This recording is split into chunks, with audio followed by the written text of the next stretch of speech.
Good afternoon, everybody. Happy Friday. We've made it. And joining me today from the National Security Council is John Kirby, who will preview the trip. Sean, do you want to go? Yeah, sure. Do you ready? It's all yours. No. I know we were talking about something else back there, but we're not going to. We were, yeah. Well, now you open it up. I know, right? It had something to do with my age, I think. Thanks, Karina. I appreciate it. And thanks, y'all, for giving me a chance to come up here and talk on Friday. Thank you very much. No, go ahead, Scott. Actually, I had a brief follow-up on the balloon incidents from earlier this week. Okay. Had you seen a story in Aviation Week that an Illinois hobby club feels like their balloon might have been a candidate for the balloon shot I've a week seen ago? that press report. Any response to that, because it's very particular location and the last set of data that they got? Yeah, we just can't confirm those reports or what the remains of that balloon might actually end up being, and we haven't recovered it, so it's very difficult till you can get your hands on something to be able to tell. And because of where it is over Lake Huron, I mean, we all have to accept the possibility that we may not be able to recover it. But quick follow on, the president said yesterday, he stood by it, that it was out of an abundance of caution. But an anecdote like this, does it make any sort of reconsideration of perhaps this was an overreaction at any point over the past week? So I'd ask you to, just for a second, put yourself in his shoes. Especially, certainly in light of the Chinese spy balloon and what was a very real, certainly very sizable, and tangible security threat, surveillance threat to the United States in the wake of that. So the military fine-tunes their radar parameters to see more, and of course they're finding more. And you got these three, and they're unidentified. They're not responding to any kind of communication, so we don't know who owns them or what their purpose is. And they're flying in sovereign U.S. airspace. They're also at altitudes that could affect the safety of civilian air traffic, and based on the flight path and the prevailing winds, potentially moving over sensitive military sites. And the military leaders come to you and they say, Mr. President, we don't know what these are. We're concerned about what they could be and about where they could be going and what the purpose might be. And we recommend that you take these down in the interest of safety and security of the American people and out of an abundance of caution. The president acted on that recommendation because he takes so seriously his responsibilities to protect this country, our secrets, our interests, and our people. So the short answer to your question is absolutely not. Given the situation we were in, the information available, the recommendation of our military commanders, it was exactly the right thing to do at exactly the right time. Now, going forward, and you heard the president talk about this yesterday, we're going to make sure we've got some new rules in place for how we make decisions in future circumstances. That doesn't mean, and it doesn't mean, and you heard the president say this yesterday, it doesn't mean that there won't be additional shoot-downs if he believes there's a legitimate threat to our safety and security.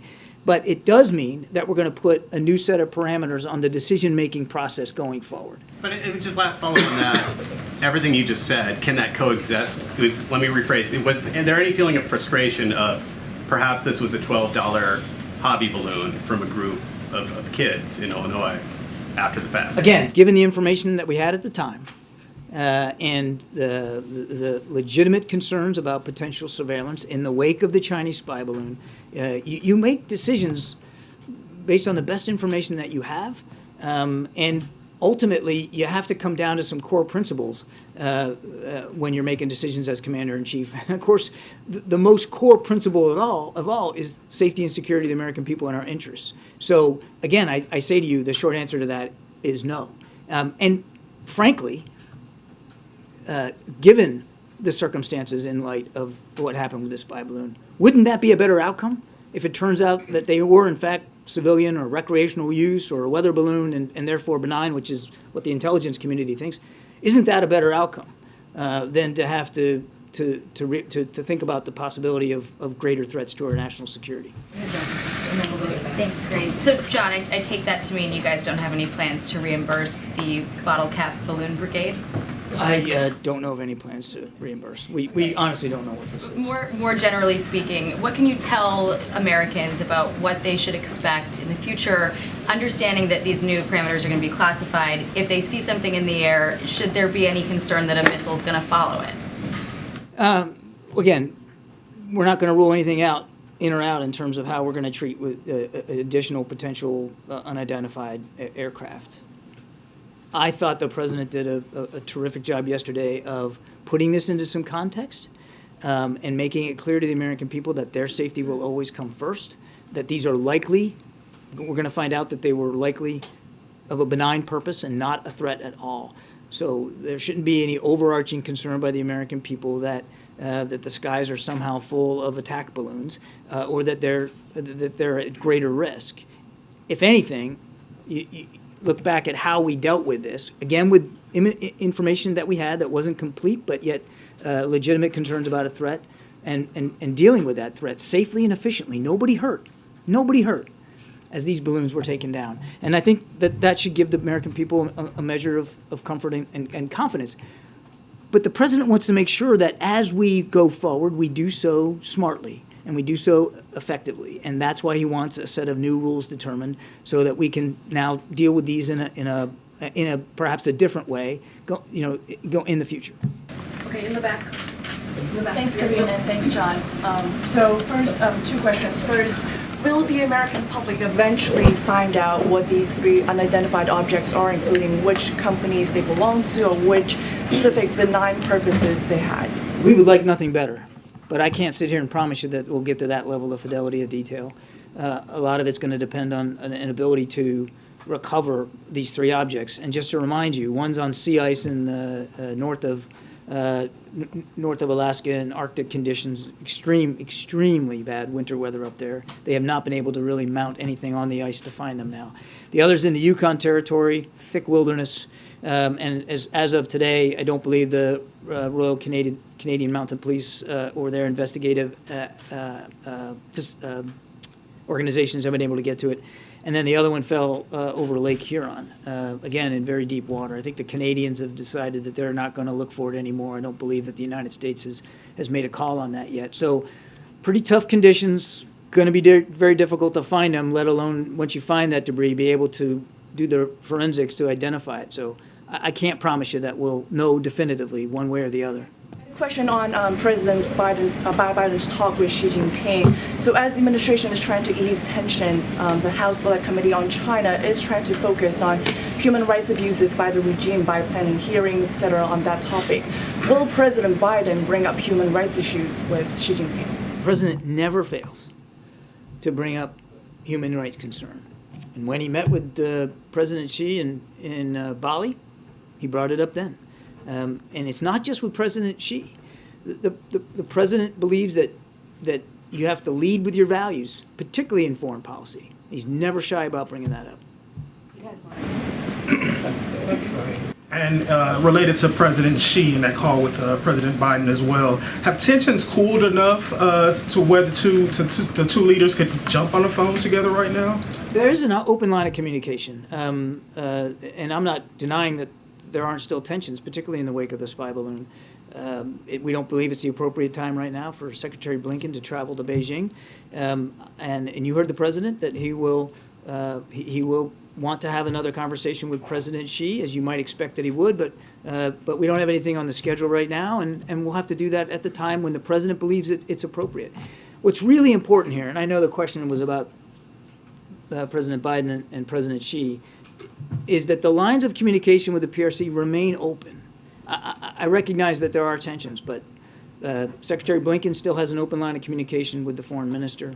We still have an embassy in Beijing with a terrific ambassador, Nick Burns, and the State Department also can communicate directly with the PRC's embassy personnel here. So the lines are open. Unfortunately, the military lines aren't open. And that's really what we would like to see amended. And it was, of course, curtailed after Speaker Pelosi's trip to Taiwan. Is that a precondition for a call? There's no preconditions for a call. The president will want to have a conversation with President Xi at the appropriate time. Thank you. Thanks, Kirby. Before the Chinese spy balloon incident led to a fine-tuning of radar, how was the administration tracking these flying objects, if at all? And your second question was, how were we tracking these before? Correct, because the reason why you were able to detect and shoot down these 3 objects, the president said yesterday, was because They adjusted the radar. Correct, yeah. So Yeah. what were you doing before, if anything, to track aerial objects? The commander of NORAD, General Van Herk, spoke to this last week, and the way he characterized it was that they were tuned to look for, defaulted to look for, other types of threats in our airspace, fast-moving, lower altitude, more kinetic potential threats, such as ballistic or cruise missiles or bomber or fighter aircraft. That's what their focus was, that they had not adjusted the, as he called it, gates on the radar, the filters, to look for things that were much higher, much slower, and a smaller radar cross-section, harder to see. So, as we said the other day, when you adjust for that, you're likely to see more of what you're asking the radar to look for. But it just wasn't set for that. He was focused on other types of threats, more kinetic threats to our, or potential kinetic threats in our airspace. So it sounds like, yesterday the president said that he wanted to work to establish a better inventory of unmanned airborne objects. Does that mean currently there is no inventory? I wouldn't say there's none, but I think it's fair to say that he wants us to focus a little bit more on this particular issue and learn more about what's out there, what's up there, quite frankly. Got it. And then how long do you think it will take to implement this 4-step plan? And what will you do in the meantime? Is the policy to shoot them down before you implement these 4 things the president wants? No, I think you can imagine that even though we're still working on the policy parameters, that we're going to continue to follow a very deliberate, thoughtful decision-making process here, should there be another track. There aren't any right now. I can't give you a timeline specific to the calendar about when we'll be done this work, but it won't take very long. I think in a matter of days, we'll be able to transmit to Congress the classified parameters. We're still working out through the interagency right now and get those to the Hill within days, I think, and then we'll be executing on it. So there's not, I don't want to leave you with the impression that there's going to be some big old air gap between him wanting these parameters written and us being able to execute on them. How long do you think it'll take? I mean, we're already in many ways using some of those parameters just informally as we're looking at the skies. Again, there's no active tracks right now. So I think it'll just be, we'll transmit these parameters within coming days. It won't be very, very long. And it's not like it's going to be sent to be debated on or voted on. It's going to be our parameters defined by the National Security Council team and the interagency on how we're going to deal with this. Thank you. So on the balloon question, so you've reached out to allies, told them that, you believe that these balloons have been sighted over, dozens of countries. 40 to 50. 40 to 50. Have you asked other countries to take action against those balloons, and have you seen an increase or decrease in the sightings and the activity since this all became public? No, the purpose was not to ask them to take action one way or another. These are, again, sovereign decisions that nations have to make. It was about informing them of the context, the forensics that we did to learn more about this program and the ways in which their countries may have been overflown in the past. Yeah, thank you. Does it remain the case that no companies, institutions, or other entities have come forward to the federal government to claim possible ownership of the 3 objects that were shot down? As far as I know, it is true that no one has come forward to claim ownership. Okay, and so that Illinois group, they've not come forward? I'm not aware of any formal process or official process on behalf of that group to come forward. We've seen the press reports. Yeah. Have you identified any possible entities that could be responable for Not these? that I'm aware of, no. So you have no possible leads on where these objects might have come We don't, sir. And I think it'll be very difficult to make some sort of positive identification unless you can get to the debris, and even that could be a difficult On process. the debris, I mean, there's no way to identify it without looking at the I mean, debris. unless an organization comes forward and knows definitively that it was their property, but I mean, even that might be difficult for that entity to know. Is the government going to try to reach out to this Illinois amateur? I know balloon no group? outreach to that group. We don't have the debris. There's no way to positively identify it. Thanks. One quick question regarding the Chinese balloon. Can you tell us what's been determined from the wreckage that was found from that particular balloon? No, I can't because we're not done doing the analyzing. They did finish their recovery operations off the Carolina coast. They got almost all, at least that which was recoverable, and it's quite a bit. It's a significant amount, including the payload structure as well as some of the electronics and the optics.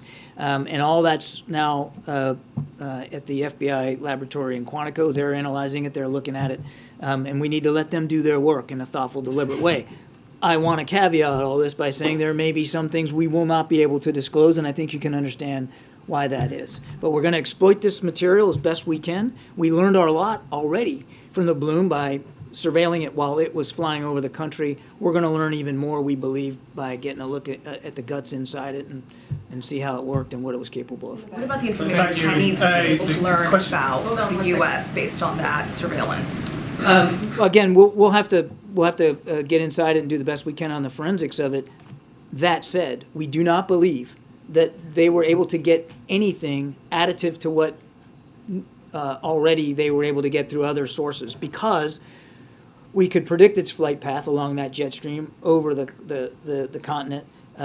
Because it was moving slow, we were able to put in place protocols at sensitive military sites in the country, particularly in the Midwest, to limit any collection ability. So we don't believe that the balloon was able to collect anything of great significance, certainly nothing additive to what the Chinese may have already been able to do through other means. Thank you very much, Karine, and thank you, Admiral. Two questions about this whole series of military shoot-downs.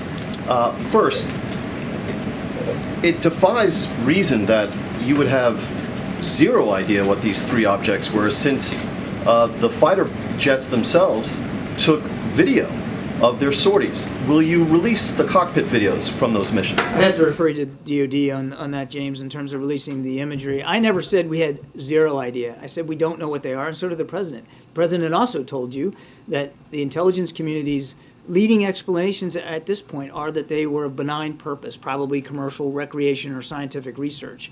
But we may not be able to go to 100% certainty on that unless or until we can get to the debris and analyze it. And as I said earlier, that task alone is going to be very difficult. And I can't predict with certainty that we're actually going to be able to get recovered the debris. But we never said we had no idea. We can't prove definitively. The intelligence community has helped us try to do some analysis on this, and that's their leading explanation. So you have tried to portray this entire sequence of events as one in which the commander-in-chief demonstrated good judgment at the right time and did the right things.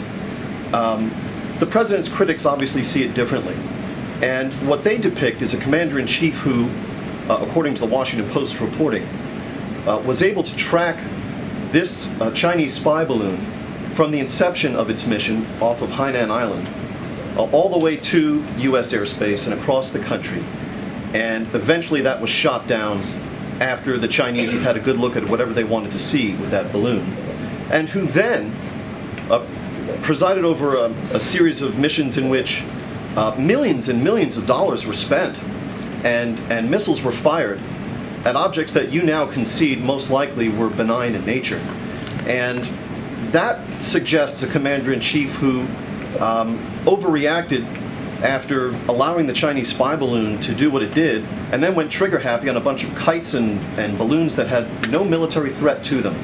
What do you say to that depiction of events? I've already reacted to that exact criticism in the first question of the briefing. I've already reacted to it. No Americans in the air were hurt. No Americans on the air in the ground were hurt.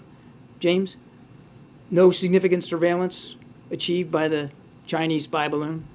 And now we have an opportunity to learn even more about this program, a program that we started to really study in earnest when we came into office. No apologies here. You make the best decisions you can with the information you have, and at the recommendation of the leaders in the Defense Department who are going to have to execute on that mission. The President did exactly that. He put the safety and security of the American people first, and he will never apologize for that. Nor should Everything he. you know now, knowing everything he knows now, would he take the exact same steps and shoot off these expensive missiles at these benign objects? We're going to put some more policy parameters in place, James, to govern the way we handle these going forward. You make the best decisions you can with the information you have at the recommendation of military leaders. I can't say it any more than that. Thank you. Ukraine. John, you've said often, actually, let me just really clarify one more thing before I move on to Ukraine. Have we I can't imagine anything I said needs to be clarified. Yes. Have we put forward the formal request to the Chinese for the call with President Xi? Okay, so there's no formal request just yet? No. Okay. That doesn't mean it's not going to happen, or the President still doesn't want to talk to President Xi. He will. Understood. John, one on each topic that we've been talking about right here. First, as it relates to the Chinese spy balloon, given the reporting that the U.S. was monitoring and were aware of it since its departure from China, much the same way that they shot it within the 12 miles off the coast of South Carolina, why not make an active decision to shoot it in the 12 miles or the miles off the west coast as well? Why not shoot it before it was over U.S. land and Without potentially a speaking threat? without speaking to the veracity of this reporting, I would, and the specific nature of our ability to track it. The NORTHCOM commander, NORAD commander, General Van Herk has already spoken to this in terms of why he didn't take action at the time. Wasn't he speaking to when it was over the United States? No, he not was speaking to. He got asked specifically about approaching Alaska and why he didn't take action, and he talked about no hostile intent, no hostile threat, and concern for lives and livelihood on the ground. Do we have a domain awareness gap? He has identified a domain awareness Is that being gap. assessed as part of this review that's taking place in some So it's not a review. We're simply developing. part of this effort. We are developing new policy parameters that are going to be helping us with the decision-making process, Peter. Now, General Van Herk talked about a domain awareness gap. Some of that gap has been addressed by fine-tuning the radars and making them more sensitive to things that are high, slow, and small. And we'll certainly continue to work with the Defense Department as they begin to move forward. They got a new budget they're working on. If there needs to be more resources applied to this particular challenge, then that's certainly a conversation worth having. Natalie? Priscilla. Yes. Well, welcome Well, to you got close. Thank you. No, she's not close at all. I was trying to be nice. Well, welcome to the meeting. Thank you. And then on the balloons, the protocols and the way they've been adjusted now and how the parameters will be adjusted in the future, does that give the administration confidence that objects that are benign in nature won't be shot down? What I can tell you is these parameters will help us sharpen the decision-making process now that we are looking for more and finding more. And you think, then that's appropriate. But I'd also point you back to what the President said. If he deems something as a threat, he's not going to hesitate. So you're asking me, can I promise that that if he were to take that action, that every single thing would turn out to be exactly what we thought it would be? I can't promise that. All I can promise you is that he will always act in the best interests of the American people, our national security interests, the ability to protect our sensitive military sites and our nation's secrets. That will always come first, and that will always be the default position that he'll take as he makes these decisions. So that doesn't rule out that objects that are benign. You're asking a hypothetical. I mean, we're not even there yet. All I can tell you is that every decision he'll make going forward will certainly be in keeping with these new parameters, but also designed to keep us safe. Thank you. Sorry it takes so long. Are you kidding me? We appreciate it. All right. We appreciate it. Thank you. Thank you so much, Admiral. Have a great weekend. On the balloons and the objects, sort of more of a domestic question, does this review or the effort to come up with this guidance and the intelligence regarding future shoot-down protocols, is there anything that extends to the FAA regarding who may be required to file a flight plan or anything sort of for the public that people who may have small aircraft may need to do going forward? It's a very good question. I'm just going to allow the process to continue, and as soon as we have parameters put forth, we certainly will share what we're able to. Some of that stuff is going to be, some of the information that that will be provided by this interagency team will be classified, and we want to make sure that we protect that. And so I'm just going to let the team do its work, and we'll provide more information as soon as we have it. Thanks, everybody. Thanks. See you next week. See some of you in Poland. Thank you.